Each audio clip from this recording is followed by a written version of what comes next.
Donald Trump and his entire White House are still in absolute shambles. Election day was so devastating to Donald Trump, and he still can't figure out a way to move forward because right now, Republicans are still in the middle of a government shutdown that is politically toxic, and it seems impossible for them to negotiate their way out of course, because Republicans don't want people to have food assistance, and they want their health care premiums to double and triple. So no, Democrats aren't going to be coming to the table. Democrats aren't going to be selling out Americans, and Donald Trump will only become more unpopular. And it is the reason he is freaking out, but Karoline Leavitt as well, who is now attacking Republicans. We have reached this stage of the MAGA Civil War. I have not stopped smiling for days now, and you are really going to enjoy this video. But before we get into it, if I could quickly ask you to leave a like on this video, and if you haven't already and you enjoy our channel, to hit that subscribe button because it goes a long way in supporting our work. Now, before we can get into Karoline Leavitt attacking Republicans, I want to start with Senator Chris Murphy, who laid out the stakes, what's happening right now in the Senate in terms of these negotiations,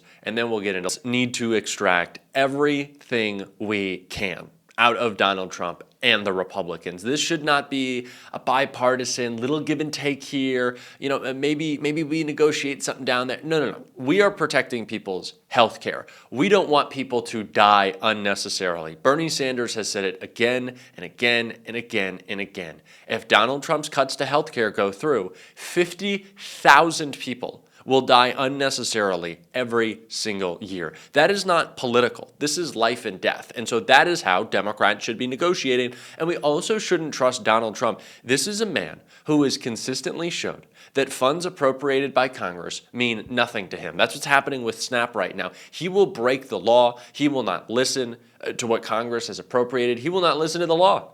So we need ironclad agreements, not an IOU, not a handshake deal. We need ironclad agreements before we come to the table. Because Republicans, they're not going to get this done themselves, and it's why Leavitt's now attacking them like Donald Trump is. Karoline Leavitt just tweeted, "Now is the time to nuke the filibuster," going after the Republicans who have said they are unwilling to do so.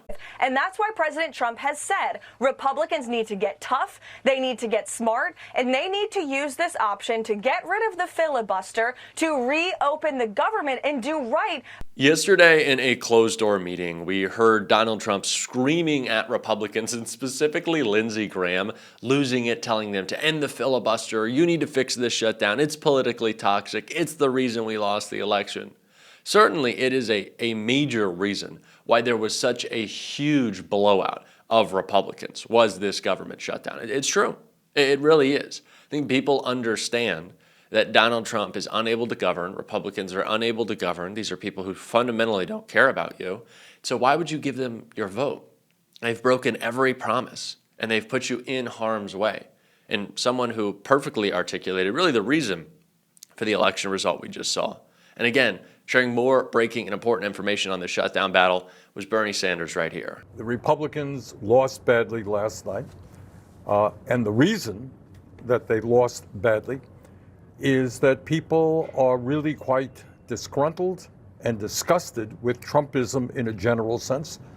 And in terms of health care, what people are saying is we cannot afford a doubling in our health care premiums. In Vermont, we are seeing people being asked to pay a tripling or a quadrupling. Who can afford that? And people are saying it is insane to throw 15 million Americans, low income and working class people, off the health care that they have, resulting in some 50,000 unnecessary deaths each year.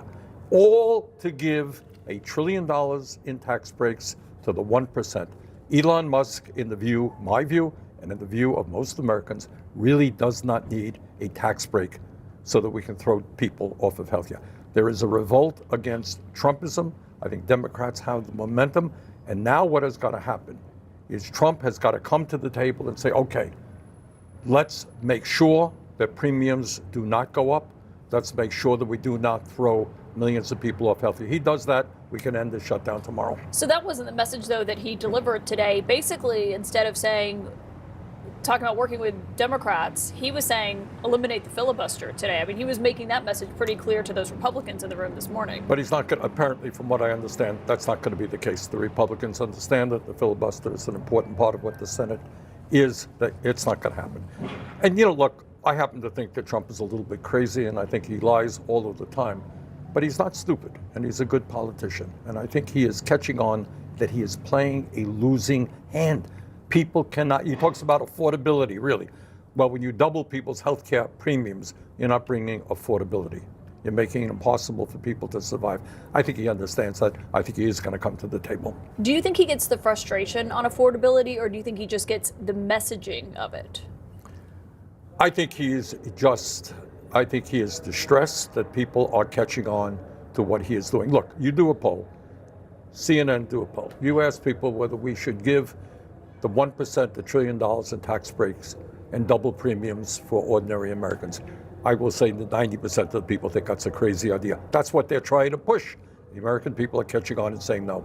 The president said today something that, I mean, it was really remarkable for him to come in the room today and say Republicans are bearing the blame of this shutdown more so than Democrats, which he lamented. He called Democrats kamikazes when it came to keeping the government closed, saying that they don't care about reopening it. But he said that he thinks last night's election makes Democrats less willing to reopen the government.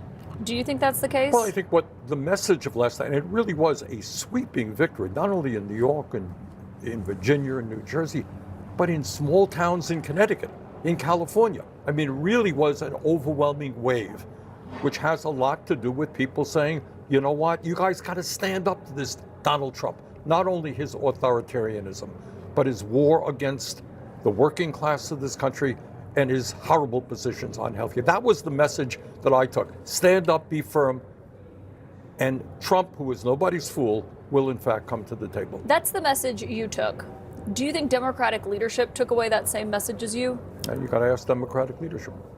I mean, that's what you said today when reporters were asking you questions. I don't want to speak for Mr. Schumer. He's quite capable of speaking for himself. But were you satisfied with his response today, his reaction to last night's wins? I think you got to go beyond just saying, I want to meet. Sure, they should be meeting. Sure, you know, the president should be inviting Jeffries and Schumer into the White House to discuss it. But I think we've got to lay out what we want. And what we want is what the American people want. And what the American people want is not a doubling in the health care premium. So we had to extend the Affordable Care Act tax credits. We got to make sure that 15 million people are not thrown off the health care they have. And that has been something, I mean, you've talked about health care obviously for decades and how it needs to be fixed in this country. One thing though, in terms of what this looks like is how it's being used in this shutdown. You've acknowledged that it's a point of leverage for Democrats in the government shutdown as you're fighting to extend the Obamacare subsidies. Republicans have used that language from Democrats and saying that your leverage is hardworking Americans. No, what would you say to that? What I say is that throughout the modern history of this country, when a majority party does not have 60 votes in the Senate to keep the government open, to pass a government budget, you need 60 votes, correct? That's what you need. Senate rules. We need to be bringing economic populism to every conversation Democrats are having going forward in 2026. We need to be talking about how we bring dignity back to work, how we keep people fed, how we raise wages, how we tackle corruption from these giant corporations, how we go after the billionaires who have stolen from you again and again. That is what we need to be talking about. That is how we are going to win, talking about affordability. And it really cracks me up that you see Republicans kind of like diagnosing the problems of this last election, why they were blown out so miserably. And, you know, you saw Vivek Ramaswamy, pretty gross character, saying that we need to focus on affordability as Republicans. We need to message better on affordability. What do you mean message? You're in charge. You need to do better on affordability. You're trying to kick millions of people off their health care and you're letting children starve. How is that messaging? It's not messaging. You're just trying to kill people, essentially. So Republicans are going to be in shambles. If they think it's messaging that they've screwed up, then they got another thing coming. And that thing is a midterm loss because their party it's dead. And it's their fault. So let's capitalize on it. Let's us be strong. We are coming from a position of strength right now. Gavin Newsom saying it. On our toes, not on our heels. Come on, y'all. This is a good time. This is a time for us to fight. I'm going to keep smiling. I'm so excited at just the complete collapse of the Trump White House. We're going to be covering it on this show, of course. If you want to support that, As always, if you can hit that subscribe button, leave a like on this video. If you stuck around to the end, drop a blue heart in the comments.